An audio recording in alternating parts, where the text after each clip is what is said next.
क्योंकि आपने उनको ताकत दी, उनको ताकत दी, वो ताकत कई गुना उन्होंने आपको वापस दी। आज वही ताकत मैं आपसे मांगने आया हूं। जितना ताकतवर आप मुझे करेंगे उतनी कई गुना ताकत आपको मिलेगी। और मैं ताकतवर कैसे होऊंगा जब मेरे बड़े भाई दुड़राम जी आते विधायक बना के आप जाते। साथियों, ये मन से कह रहा, चौधरी भजनलाल जी बड़ा हमसे मेरे और चंद्रमोहन जी से ज्यादा तो दुड़राम जी का सम्मान और प्यार और की बात मांगा करते थे। हमारा कई बार झगड़ा भी आया करता था। बुद्धिजीवी भी है, सुलझे हुए है, समझदार है, आपके बीच में हर दुख सुख में आना, हर ब्याह शादी में आना। मैं तो कई बार आदमपुर में भी लोग क्या जुड़ रहा हूँ, तो ब्याह छोटे को नहीं गिरफ्तार मर गया तो ही पूछ गए। तो एक आदमी जो आपके बीच का है, जो एक आदमी जो आपके दुख सुख को समझता है, नाम से जानता है, मकान तक बताते हैं फलाना जो है फलाने गली में इंसान, और कैसा नुमाइंदा चाहिए आपके बीच का। चौधरी भजनलाल जी के बेटे के भतीजा और हमारा परिवारिक सदस्य, आपके सबका परिवारिक सदस्य। मेरे साथियों, चूक मत कर देना।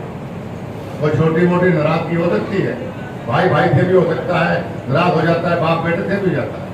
इसका मतलब नहीं कि उसके खिलाफ भी हो जाए आदमी। खिलाफ आदमी दुश्मन का होता है। और चौधरी भजनलाल जी का परिवार आपका कभी दुश्मन नहीं हो सकता, आपके परिवार के लोग। साथियों, कोई नाराजगी है, छोटी मोटी हो बड़ी नाराजगी, हम भाई भाई बैठ के हम कभी बुला लेंगे, लेकिन हमें वोट की ताकत को हमें समझना पड़ेगा। आपके वोट के साथ आपके बच्चों का, आपके परिवार का भविष्य जुड़ा है। आपके वोट के साथ इस इलाके का, प्रदेश का भविष्य जुड़ा है। इसके साथियों, अपने पढ़ाई की पहचान, भविष्य की बात, प्रदेश के भविष्य से याद आया, कल खड़गे साहब का एक रैली में देख रहा था शाम को, शायद बड़ौदा पारडा में थे या तो शाम में जौहर में कहीं पुराने जिले में थे। उन्होंने कहा कि भाई कांग्रेस के 10 साल को याद कर रही है हरियाणा की जनता, उसके नाम पे वोट दो। तो मैं भी आज उसी नाम पे वोट मांगने आया कि 10 साल कांग्रेस की सरकार को आपने भूलना नहीं। 10 साल कांग्रेस की सरकार में जो भूमाफिया हुआ, बेशकीमती जमीन गुड़गांव के अंदर आप जानते हैं किसानों की कौड़ियों के भाव कांग्रेस पार्टी ने पूंजीपतियों को देने का काम किया। कांग्रेस की सरकार में आप जानते हैं 10 सालों में रोजगार के लिए नीलामी होती थी नौकरियों में नौजवानों की। आप उसको भी याद रख के अपने वोट का इस्तेमाल करें। 10 सालों में कितना भ्रष्टाचार प्रदेश में था, कितने घोटाले प्रदेश के अंदर हुए, उन घोटालों को भी याद करके आप अपने वोट का इस्तेमाल करें।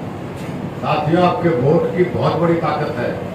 क्या आप चाहते हो कि आपका बच्चे, आपका परिवार फिर उसी भ्रष्टाचारी माहौल में जाए, जहाँ नौकरियां नीलाम होती थी, आए दिन गुंडागर्दी होती थी, या फिर ये भारतीय जनता पार्टी जो अमन चैन पसंद वाली सरकार है, समान विकास, समान रोजगार में विश्वास करते, चौधरी भजनलाल जी की सरकार में हुआ करता था जब घर बैठे रोजगार आपको दिया जाता था। या तो वो समय था या आज भारतीय जनता पार्टी का समय है, जब एक गरीब आदमी जब अपना पेट काट काट कर अपने बच्चों को पढ़ाता था कांग्रेस के राज में, उसको दिमाग में टेंशन रहती थी कि भाई पढ़ा तो मैं दूंगा, लेकिन नौकरी के लिए भ्रष्टाचार के पैसे कहाँ से जाऊंगा। आज वो गरीब आदमी के बच्चों को पढ़ा के अपने घर पे बैठा होता है और घर पे डाक के नॉक करके बोलता है, जो जी आपके बच्चे का घर बैठे आपका अपॉइंटमेंट दे रहे हैं। तो गरीब आदमी की छाती चौड़ी हो जाती होगी, वे क्या बढ़िया ईमानदार सरकार हमने बनाई।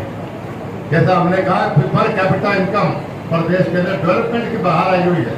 हमने 3 गुना करके दिखाई, 1 लाख से लेके 1,38,000 से बढ़ के 3 लाख हो गए पर कैपिटा इनकम। आप जानते हैं 2014 से पहले सिर्फ 7 मेडिकल कॉलेज होते थे, आज हमने 15 मेडिकल कॉलेज बना के दिए, मेडिकल की सीटें भी हमने बढ़ाई।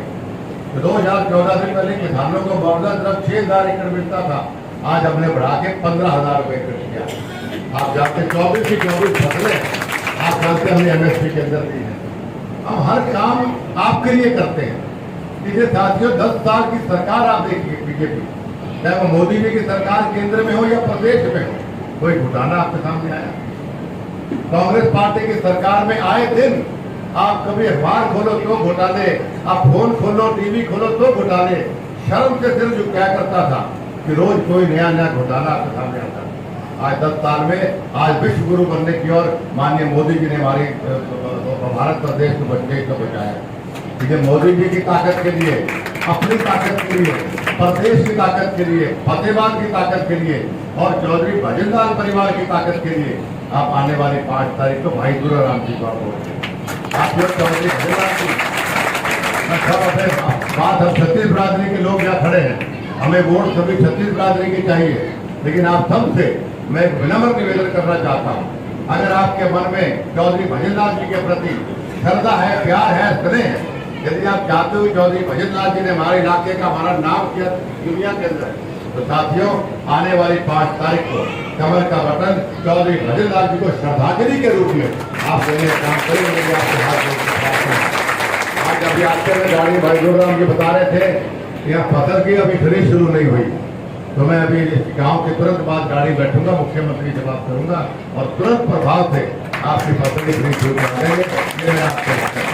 मेरे साथियों, आपका भाई, आपका बेटा आपके बीच में बड़ी होप लेके आया, बड़ी आशा से आया अपने परिवार के बीच में कि भाई बहुत ईमानदारी और संघर्ष से मैंने अब आपकी सेवा करने का प्रयास किया पूरे प्रदेश में, चाहे लाठिया खाई हो चाहे कुछ भी किया हो। आज उसी ईमानदारी के लिए चौधरी भजनलाल जी की श्रद्धांजलि के रूप में आपसे प्रार्थना करता हूँ और सभी से प्रार्थना करता हूँ कि दोनों हाथ खड़े करके आप आशीर्वाद दें कि भाई दुर्गाराम जी को आगे विजयी बनाएंगे। आप हाथ खड़े